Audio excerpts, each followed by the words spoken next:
색깔 있는 인터뷰 시작하겠습니다. 민주노총의 지지를 받으면서 무소속으로 출마해서 울산 북구에서 당선된 윤종호 당선인은 그야말로 당선증을 받기가 무섭게 검찰의 압수수색을 당했죠. 관련해서 울산의 시민사회 그리고 노동단체들은 이번 검찰의 압수수색이 부당하다 하면서 즉각 반발에 나섰는데요. 실제 어떤 쟁점이 숨어 있는 것일까요?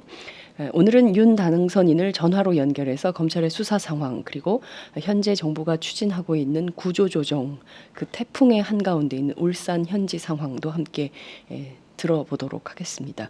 윤 당선인 나와 계신가요? 예, 안녕하세요. 반갑습니다. 네, 축하드립니다. 예, 감사합니다. 울산이 대체로 새누리당 텃밭 경향이 있는데 그렇죠. 무소속으로 당선이 되셨어요. 예, 예.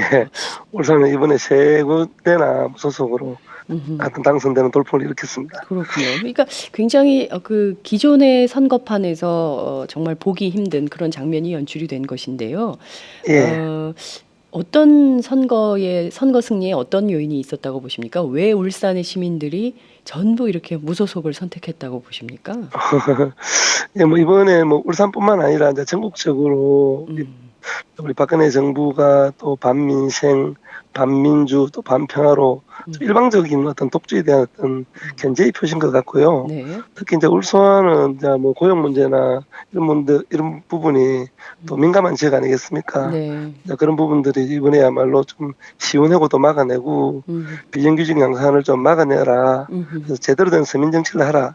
뭐 이런 명령이라고 생각합니다. 네, 그렇군요. 지금 말씀하신 대로 워낙 지난해부터 쉬운 해고 문제 또 비정규직 문제는 너무 오래된 것이고요. 서민들 경제 문제 먹고 사는 거 너무 어려워진 지 오래됐기 때문에 제발 이 문제를 좀 적극적으로 해결할 수 있는 분이 국회로 가셔야 된다 해서 울산의 민심이 그런 결정을 내렸다 이런 말씀 주셨습니다. 예, 자, 그렇습니다. 당선된 지 일주일 만에인가요? 검찰로부터 압수수색을 받으셨어요. 예, 예. 어떤 이유로 검찰이 압수수색을 한 것인가요? 일주일만이 아니고 네. 당선된 날, 그 다음 날 바로 이렇게 저희 선거 사무실을 압수수색했고요. 당선된 그 이튿날이요. 예, 그 한 일주일 전에 선거가 진행되고 있는 중간에 네. 1차적으로 제가 대표로 있는 뭐 동행이라는 마을 공동체, 마을 카페 같은 것인데요. 네. 그게 1차적으로 압수수색을 했고 거기서 큰 자료가 아마 발견되지 못했겠죠. 아마 뭐 유사선거 사무실을 사용했다는 그런 혐의였는데요.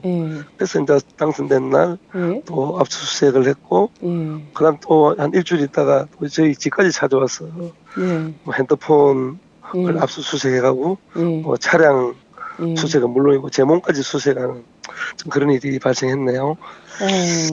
당선자 신분인데 몸 수색도 하고 차량 수색도 하고 핸드폰은 가져갔습니까? 검찰에서? 뭐 완전 가져가서 제 안에 있는 모든 정보를 다 복사해 가고 일단 돌려는 받았습니다만은 뭐 전례가 없던 일이고 또 뭐 제가 이 선거는 처음부터 좀 중간 지역 언론사의 여론조사 결과 발표에서도 한 14% 정도 앞서고 있을 정도의 선거이기 때문에 무리하게 제가 선거법을 위반하면서까지 그렇게 할 이유가 없는 선거예요. 그래서 뭐 오히려 지금 아마 검찰이 더 힘들어하지 않을까 저보다도 그거는 뭐 무에서 유를 창조해야 되니까 그렇게 생각하고 있고 우리 뭐 저뿐만 아니라 우리 울산에 있는 모든 시민사회단체, 노동단체가 좀 돌돌 뭉쳐서 지금 윤종호 살리기, 뭐 대책위까지 구성해서 대응 중이고요. 지금 뭐 전국에 있는 이제 이번 총선을 치르면서 공동투쟁본부가 설립됐었는데 여기에 뭐 전국 진보연대든 각 재정당 모든 시민사회단체가 좀 포함된 단위가 어제 대검찰청 앞에서 기자회견도 하고 좀 무리한 그 검찰의 표적 수사, 좀 진보 정치 탄압에 대한 규탄도 하고 좀 대책을 세워가기로 하고 있습니다. 네. 자, 그런데 한 가지 궁금한 것은 사실상 이게 그 당선인 신분은 그 국회의원 당선된 거나 마찬가지잖아요. 예, 그렇죠. 사실 걸어다니는 헌법기관이고 사실 면책 특권도 있고 물론 이제 이게 6월 회기부터 시작은 됩니다만 그럼에도 불구하고 구체적인 어떤 혐의 사실이 이 발견이 돼서 검찰이 이렇게 압수수색에 나선 겁니까? 예컨대 허위 사실도 없이 무조건 이렇게 압수수색을 하고 이렇게 이런 것이죠. 뭐 이제 아마 뭐 누가 제보를 했든지 간에 네. 뭐 일단 운동하는 사람이 어떤 사무실에 드나들게 되면 네. 뭐 신고도 할 수 있는 거지 않습니까?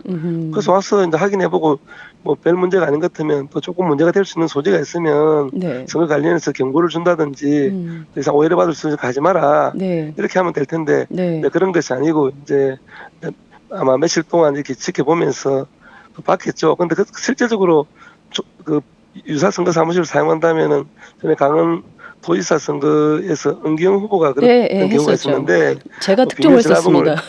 예, 비밀 전화방을 차려놓고 옆에 손을 깔아가지고 전화를 돌리고 문을 잠가놓고 이렇게 맞아요. 비밀리에 되는데 이 공간은 누구나 드나드는 주민 카페고 뭐 선거운동원들이 잠시 지나다니면서 쉬면서 차를 마셨다고 해서 또는 뭐 피켓이 한두 개 있다 해가지고 비밀스러운 선거운동 사무실 자체가 아닙니다.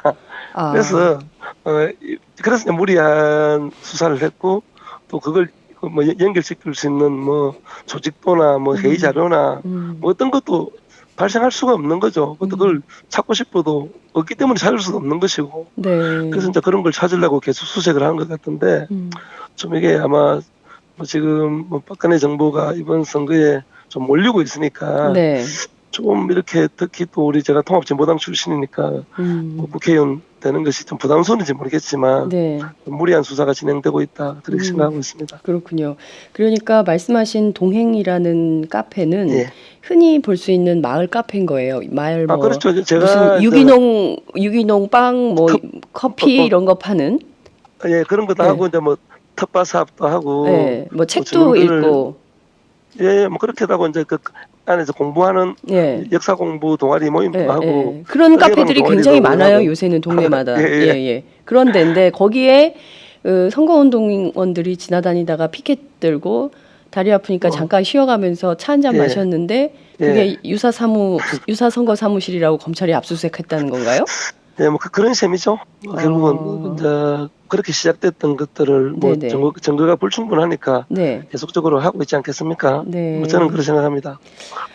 참 이런 것들도 어떻게 보면은 검찰력 남용의 한 사례로 지적될 수밖에 없는 거 아닌가 이런 비판도 그렇죠. 지금 가능할 것 같습니다.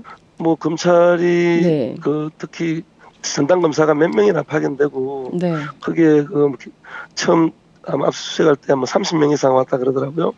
그래서 그렇게 지금 행정력을 낭비할 만한 그런 사안인가. 여기에 다른 민생 챙기기에 더 신경 써야 될 검찰이 이런 사소한 일에 목숨 걸면서 덤벼할 일인가 참 화스럽게 합니다. 그렇군요. 울산지검이 거의 막 총력 동원해가지고 윤종호 털기에 나섰다 이렇게 봐도 과언이 아니겠네요. 저희가 보기엔 그렇습니다. 그러니까 그림이 그려져요. 어떤 카페인지. 이 동행이라는 데가 이게 뭐 동네마다 다 이런 데가 하나씩 있거든요. 엄마들이 자발적으로 뭐 좋은 뭐 유기농 관련된 제품들도 팔면서 뭐 북카페도 하면서 거기서 무슨 프로그램도 돌리면서 아이들 참여도 하고 엄마들도 참여하고 이런 카페. 그렇죠. 이 대표가 이제 저라는 게 이제 계속 표적을 삼는가 본데요. 그렇구나. 이 부분은 제가 이제 북구청장 시절에 가장 중점적으로 했던 정책이 지역의 공동체를 활성화시켜서 이웃 간에 정 나누면서 더불어 잘 사는 지역 건설 이게 이제 모토였었고 제가 이제 구청장 그만두고 나서도 이런 공간들을 좀 계속적으로 지속해서 주민들한테 어떤 혜택도 주고 좀 같이 공동체 활성화 부분에 대해서는 좀 저의 어떤 마인드가 담겨 있는 어떤 그런 공간입니다. 그래서 주민들도 좋아하고 그래서 그동안 잘 애용을 해왔죠. 뭐 도시농업학교 이런 거에 사람들이 정말로 참여해서 같이 텃밭도 이루고 이렇게 하면서 오선도선 좀 재밌게 잘 정 나누는 공간입니다. 저희 동네에도 텃밭 잘 됩니다. 자, 검찰의 이번 수사가 실제로는 통합진보당 출신이기 때문이라고 보십니까?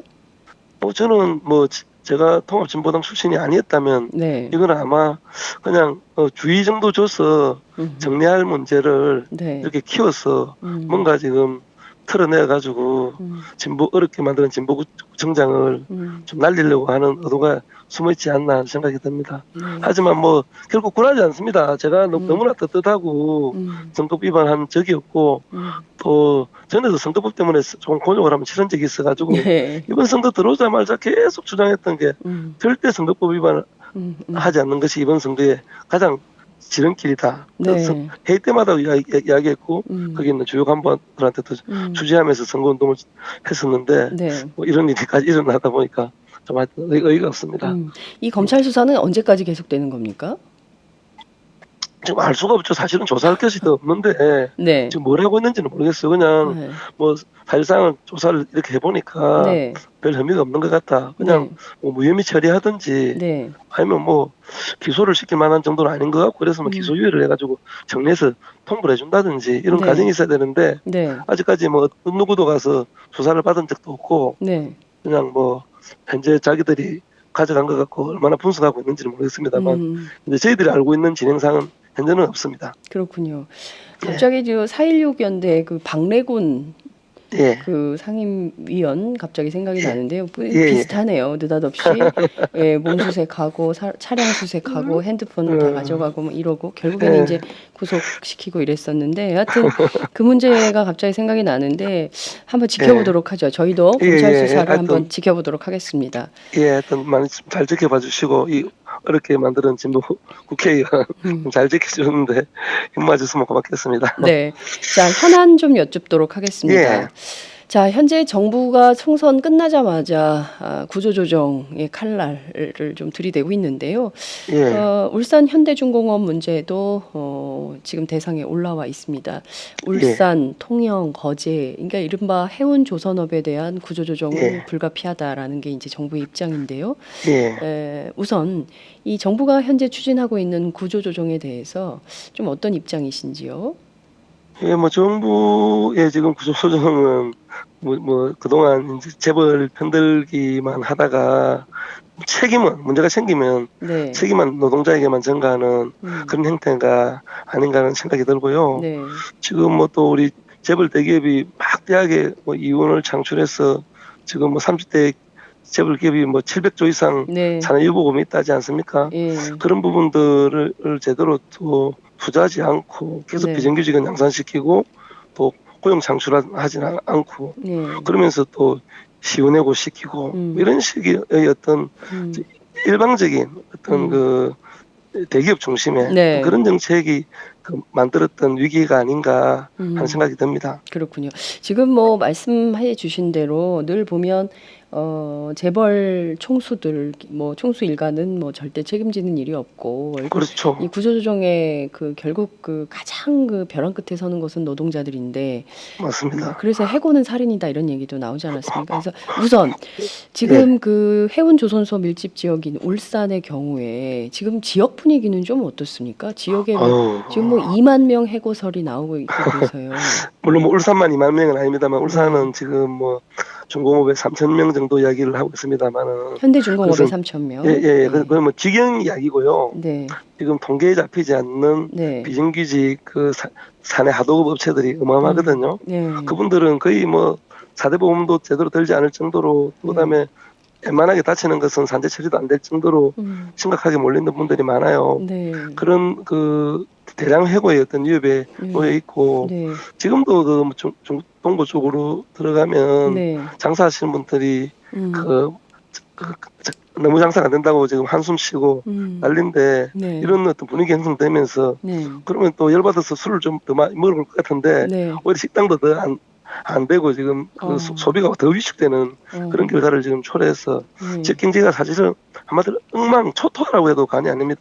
진행되지도 않았는데도 벌써 움츠려가지고 뭐 경기가 지금 뭐 살벌할 정도로 지금 힘들다 이렇게 말씀드릴 수 있겠습니다. 그렇군요. 지금 지역 경제가 거의 초토화 지경이다. 그러니까 아직 실행되지 않았는데도 그게 어떤 두려움으로 자리 잡히면서 심각한 문제가 되고 있는데 지금 현대중공업 3,000명이 이제 본사에서 3,000명인데 말씀하신 대로 하도급 사내 하도급 전체적으로 늘어난다면 한 규모가 얼마나 될까요? 한 10,000명 정도가 가까이 되지 않을까. 현대중공업에서만 10,000명이요? 그렇죠. 그 정도 가까이 될 수가 있죠.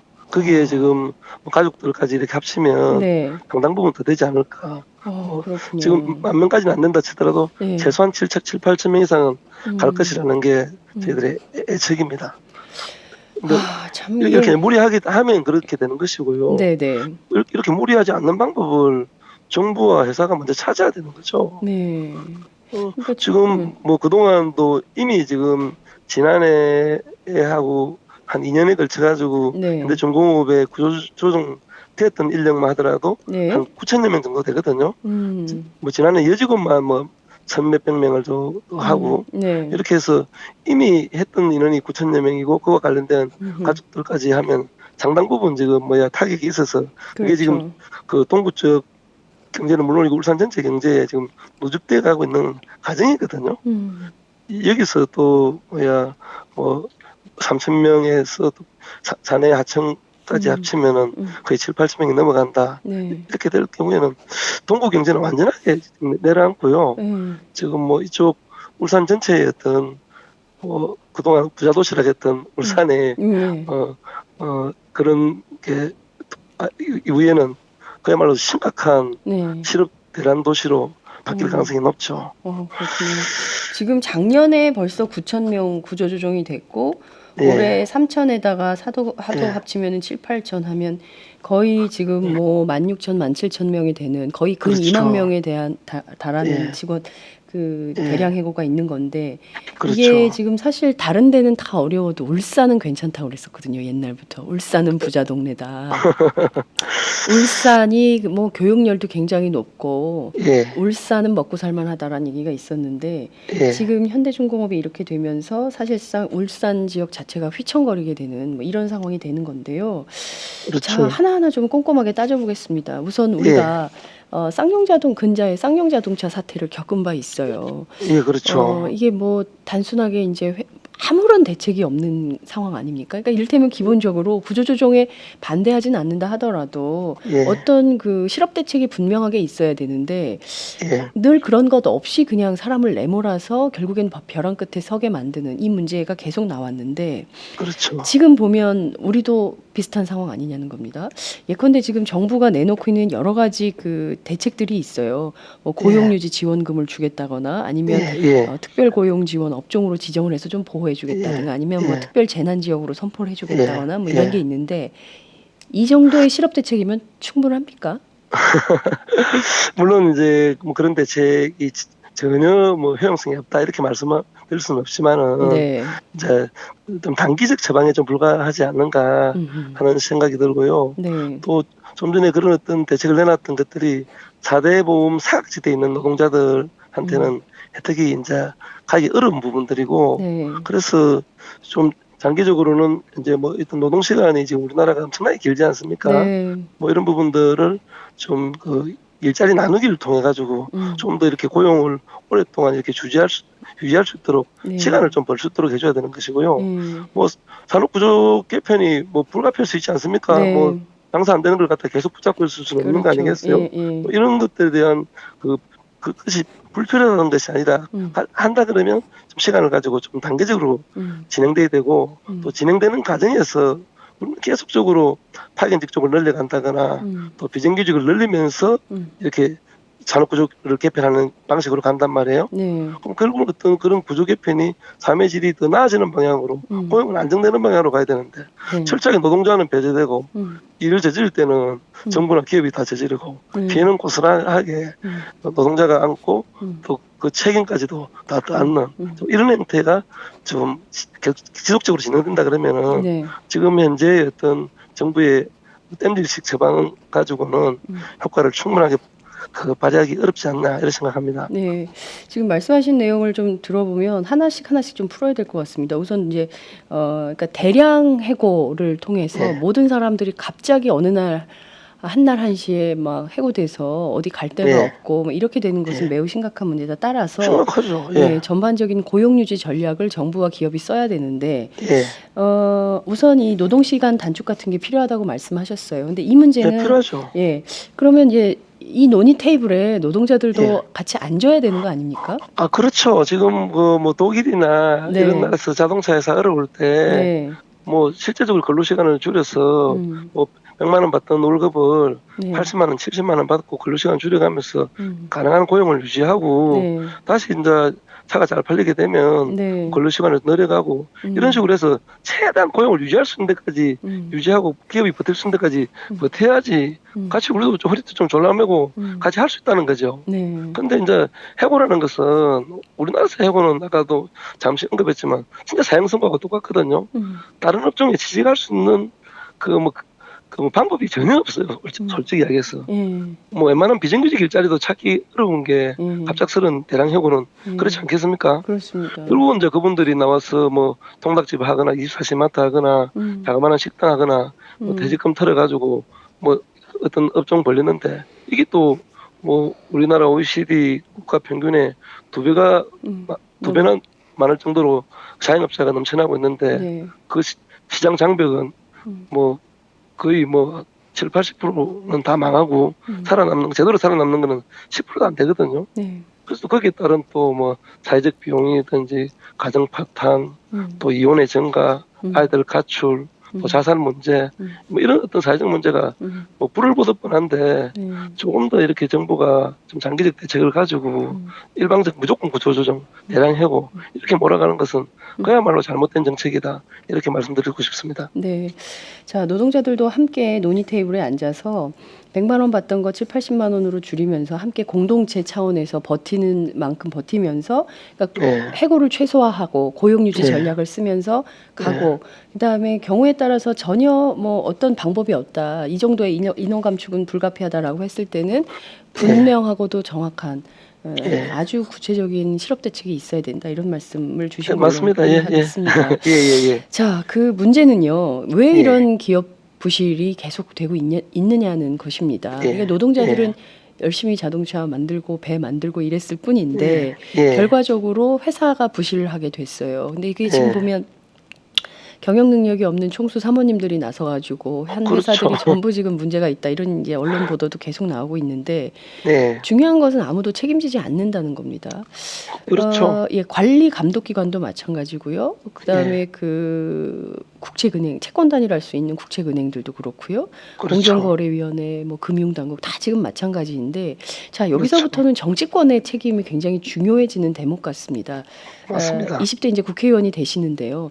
이게 늘 보면 구조조정의 피해는 이제 노동자들이 고스란히 입게 되는데 이 책임지지 않은 문제, 이 문제에 대해서는 국회 안에서 뭐 입법으로 해결을 좀 해야 되지 않을까요? 어떻게 보십니까?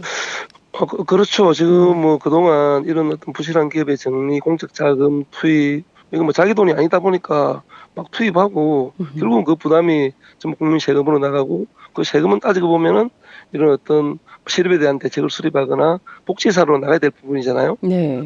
그런데 그런 것들이 거의 뭐 제대로 진행이 안 되고 책임지는 사람 없고 그 시간 지나면 끝이고 이것을 좀 강제해서라도 그런 정책을 잘못된 정책을 펼쳐갖고 그렇게 엄청난 그 손해를 입히는 그런 부분에 대해 가지고는 실제적으로 자기 어떤 재산상에라도 손해가 좀 보도록 그렇게 해야 된다고 저는 생각합니다.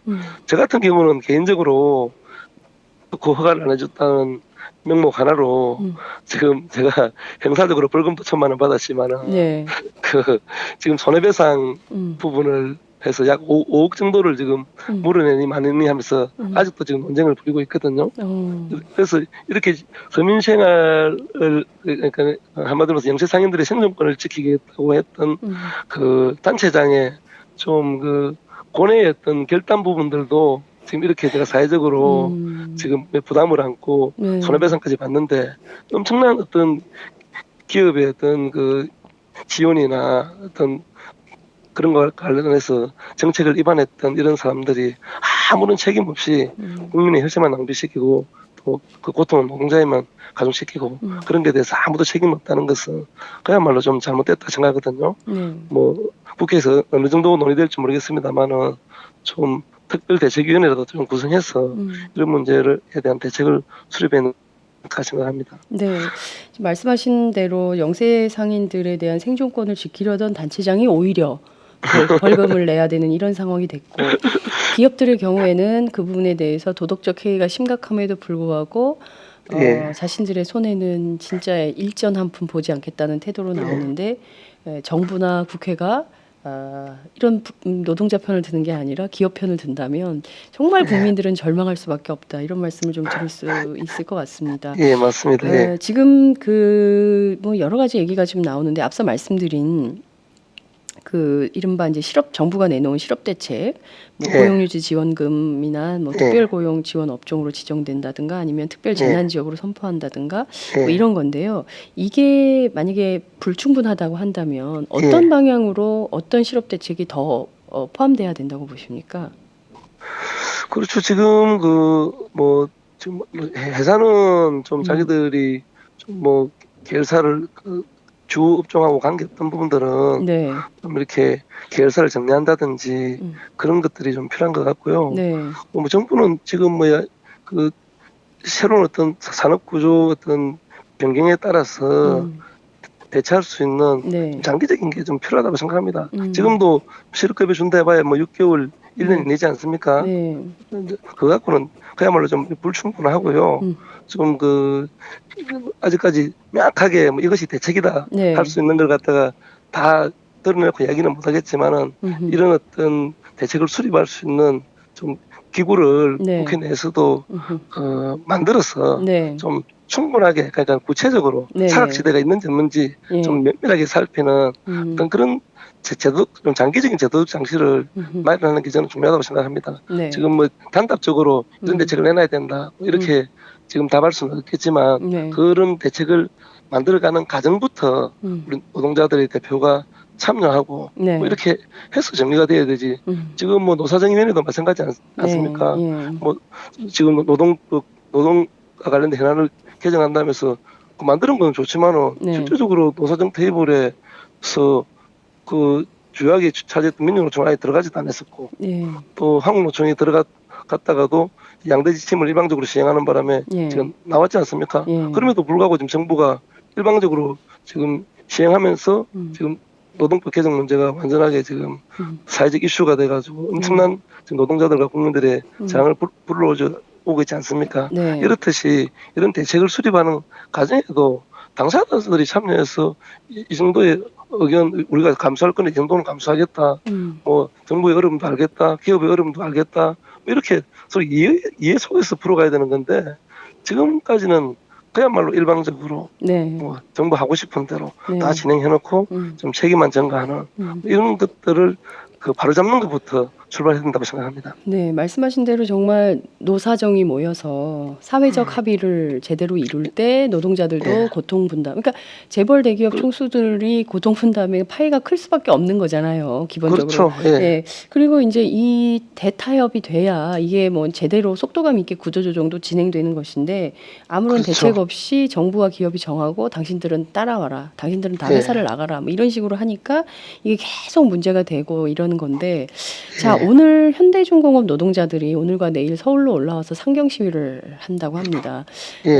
구조조정, 정부의 일방적인 구조조정에 반대하는 시위인데 저는 좀 한편으로는 이게 시위가 뭐 클지 작을지 규모가 어떨지는 아직 모르겠습니다만 청와대 앞이나 뭐 여러 군데에서 1인 시위도 하시고 이런다는데 예컨대 이제 이게 얼마나 큰 영향을 미칠까. 그러니까 우리 사회에서 어떻게 보다 하다 보니까 진보 정치 목소리도 줄어들었지만 노동자 목소리도 굉장히 줄어들었어요. 그리고 과거하고 다르게 과거에는 민주노총이 굉장히 큰 역할을 차지했는데 지금은 뭐 거의 존재감이 없는 뭐 이런 상황이기도 합니다. 저는 존재감이 없는 것이 아니고 지난해에 뭐 11월에 인중 총궐기처럼 약 15만 명 가까운 노동자들이 가서 외치고 그 아픔을 호소하고 농민들까지 우리 빈민들 영세상인들까지 다 모여서 했지 않습니까? 그걸 안 들으려 하지 않기 때문에 마치 목소리가 약한 것처럼 들리는 것이지 들으려고 마음을 먹으면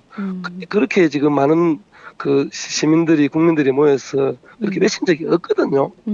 그걸 방향을 뭐 그렇게 외치려 하는 내용이 뭔지 그 사람이 주장한 것이 뭔지는 들으려 하지 않고 그냥 물대포로 쏘고 폭력만 부각시키고 얼마 전에 지금 뭐 어버이연합인지 네. 그 간제 데모 동원해가지고 네. 그때 민중총궐기 저도 참여했었는데 네. 한쪽에서 계속 데모하더라고요. 지금 이제 보니까 전부 돈 주고 동원해가지고 네. 이렇게 일을 풀려고 하고 네. 이런 것에서 문제가 기인한다고 봅니다. 물론 중공업 지금 노동자협에서 가서 당연히 외쳐야 되죠. 이렇게 외치지 않으면 아 그냥 뭐야 너희들은 밟으면 그냥 움틀하다가 말겠지 이렇게 하겠죠. 그래서 노동자들은 단결해서 싸울 수밖에 없고 또 제대한 종목뿐만 아니라 이 문제를 우리 노동자 전체의 문제로 인식하고 또 민주노총이 또 같이 힘보태주고 또 시민사회가 함께하고 이렇게 해서 이 문제를 좀 슬기롭게 풀어갈 수 있도록 좀 정부도 좀 이렇게 이 목소리를 좀 들어서 뭔가 좀 대책을 같이 수립하는 그런 계기가 돼야 된다고 생각합니다. 네, 공동의 노력이 필요하다. 경제 위기에 어마어마한 쓰나미가 오고 있는 이 상황에서 어느 한쪽에만 책임을 전가할 게 아니라 공동의 노력으로 컨센서스를 만들어서 함께 이 위기를 헤쳐나가는 지혜 이런 게 필요하다는 그러니까 말씀이셨습니다. 마치 이제 노동자들은 네. 자기 밥 그릇만 챙기려고 책임 안 지려고 나 몰라라 하는 것이 아니에요. 현장에 있는 노동자들도 회사가 잘 돼야 된다는 생각을 많이 하고 있고 또 나라가 지금 좀 부유해야 되고 네. 그 국가에 대한 자부심 다 있습니다. 네. 마치 노동자들이 특히 대기업 노동자들은 뭐 자기 밥그릇만 챙겨서 배만 불리려고 한다고 생각하는데 결코 그렇지 않습니다. 비정규직하고 웬만하면은 복지 수준이든지 이런 것들도 같이 가져가고 비정규직은 가능한 없애야 되는 거고 네. 또 이런 생각들을 더불어 좀 같이 잘 살아야 된다는 생각을 대부분 다 가지고 있습니다. 네. 그래서 그런 좀 오해해서 네. 좀 정부가 더 노동조합이나 또 그런 어떤 단위들을 무시하고 좀 가지 않느냐 하는 생각도 듭니다. 네. 이를테면 이렇게 어려운 상황이면 박근혜 대통령이 직접 울산 현지에 좀 내려가서 시민들과 만나고 노동자들과 만나서 어떤 어려움이 있는지 어떻게 하는 게 좋은지 직접 현장의 소리를 좀 듣는다면 정책이 이렇게 일방적으로 가지는 않을 텐데요, 그렇죠? 그렇죠. 네. 저는 지난번에 박근혜 대통령께서 뭐 민생 살린다고 길거리 와서 서명하시대요. 근데 그런 서명의 정신으로 네. 진짜 여기 와서 한번 만나서 이야기 한번 들어보시면 정말로 답이 좀 나올 것 같아요. 그런 정신으로. 네. 그야말로 지금 그 민생이 지금 초토화되는 현장이 아닙니까, 그죠? 우리가 있는 지기지 않습니까? 재벌 대기업만 국민이고 노동자들 국민 아닙니까? 하여튼 국민의 기준이 하여튼 참 오해서 좀 다시 물어보고 싶습니다. 네, 정말 그게 올림이 좀 이렇게 약간 좀 경연쩍게 말씀해 주셨지만 재벌만 국민입니까? 노동자는 국민이 아닙니까? 이 말씀이 참 큰 올림으로 남을 것 같습니다. 정치 얘기 좀 여쭐게요. 지금 울산뿐만 아니라 창원에서도 진보 정치인들이 꽤 당선이 좀 됐습니다. 정의당부터 노동당까지 또 녹색당도 있고요. 여러 진보 정당들이 있는데 계속 무소속으로 계실 겁니까? 아니면 이런 진보 통합이 또 다른 차원에서 2단계 통합이 좀 필요하다고 보십니까?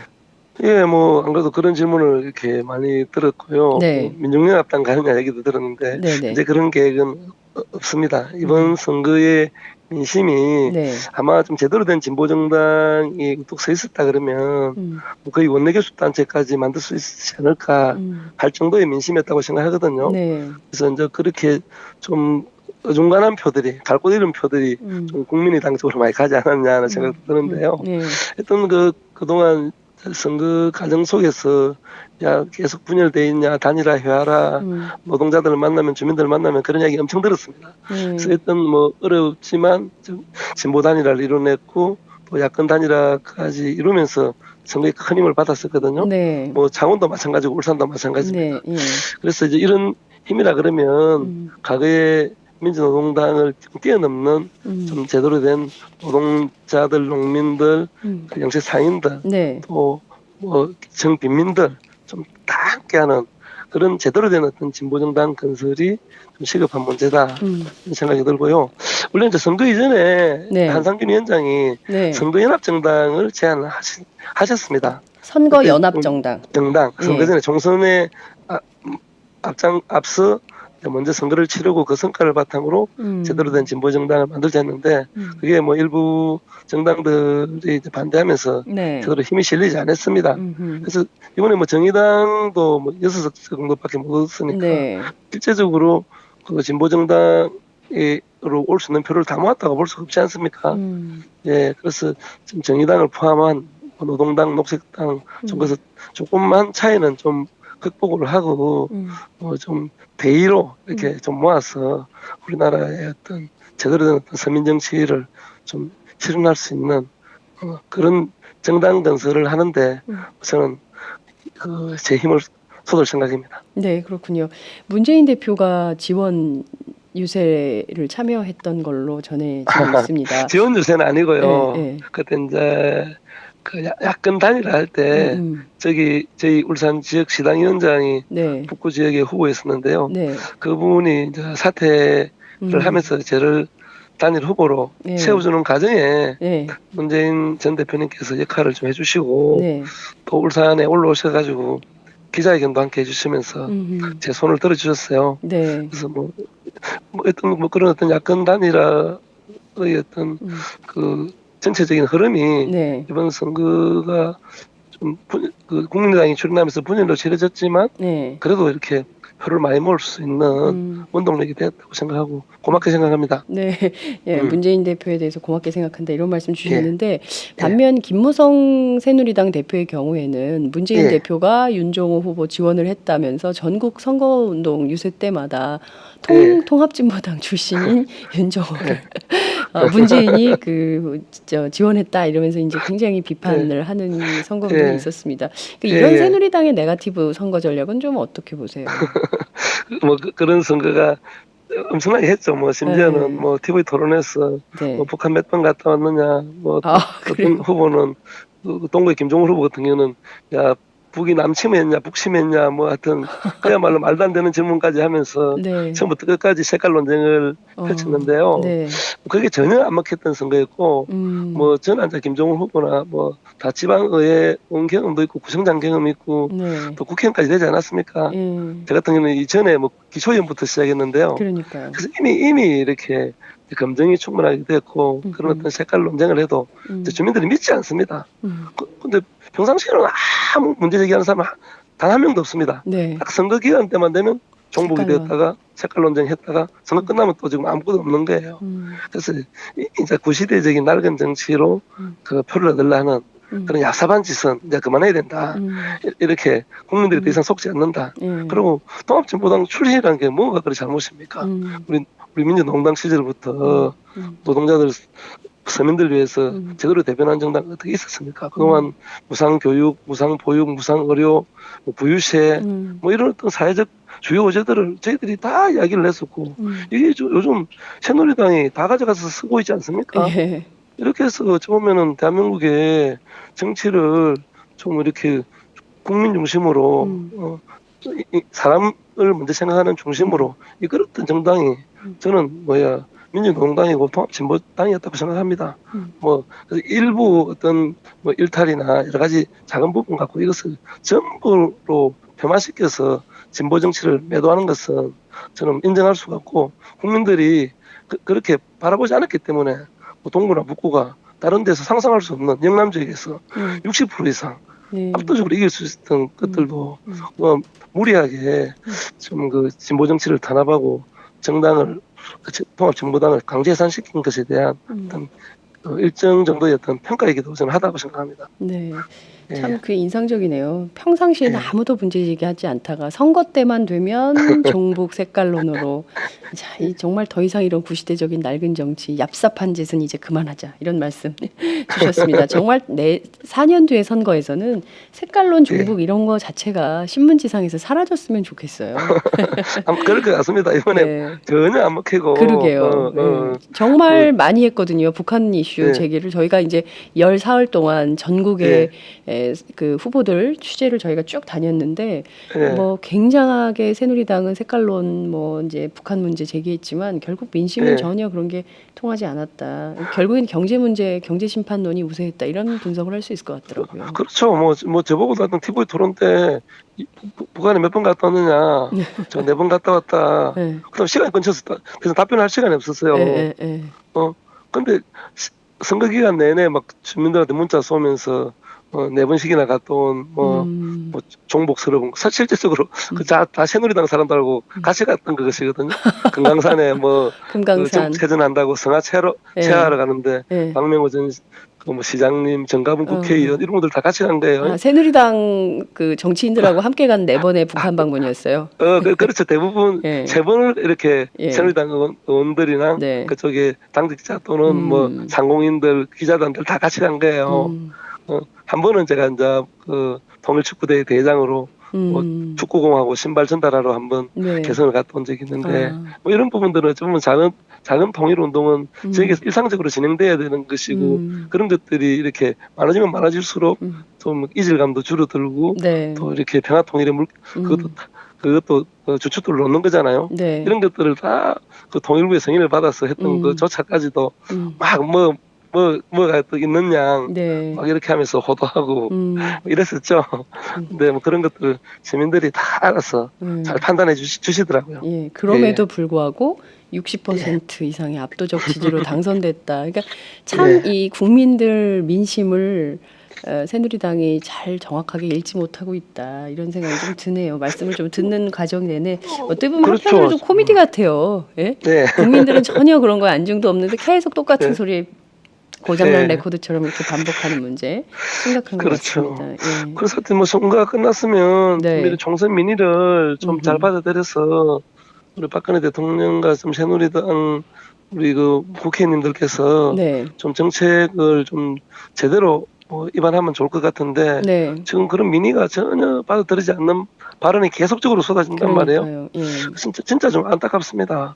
특히 뭐 노동법 문제만 하더라도 그렇고 지금 뭐 노동법은 뭐 지금 노동자들이 난리죠. 지금 뭐 이렇게 일방적으로 시원하고 양대지침 법을 위반해가면서까지 하는 거 특히 비정규직의 기간 연장 2년에서 4년으로 늘리는 거 파견 직접 확대하는 거 이걸 계속적으로 지금 선거 끝난 이후에도 이야기를 하고 있단 말이에요. 지금 이거 지금 진행 계속되면은 그야말로 가뜩이나 지금 취약한 노동계층의 어떤 삶이 더 완전 내려앉습니다.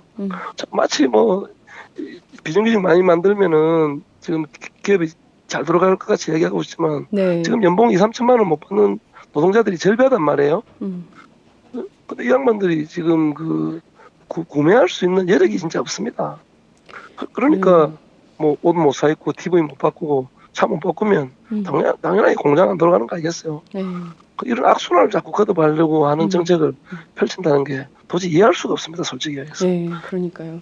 말씀하신 대로 이 노동사법과 관련해서는 이번에 언론사 보도국장, 편집국장 단 오찬에서도 박근혜 대통령 또 이제 강조를 해서 문제가 됐는데 문제는 이런 것 같아요. 이게 좀 돌파구를 만들려면 정말 그 어려운 계층은 복지 수요를 확대하고 그리고 비정규직 줄여서 정규직이 꿈인 나라도 드물 거예요. 우리나라 청소년들 정규직이 꿈이라고 할 수 이게 뭡니까? 오죽해야 헬조선 이런 얘기가 나오겠어요. 그러니까 참 이런 문제들에 대해서 보다 근본적으로 하려면 이를테면은 증세도 부자 증세 문제에 대해서 얘기를 좀 본격적으로 해야 되고 법인세도 얘기를 좀 정상화 얘기도 해야 되는데 그런 얘기는 전혀 없고 오히려 구조조정 얘기하고 2단계로 신산업 뭐 육성하겠다 그러면서 재벌 대기업들 또 세금 깎아준다는 거 아닙니까?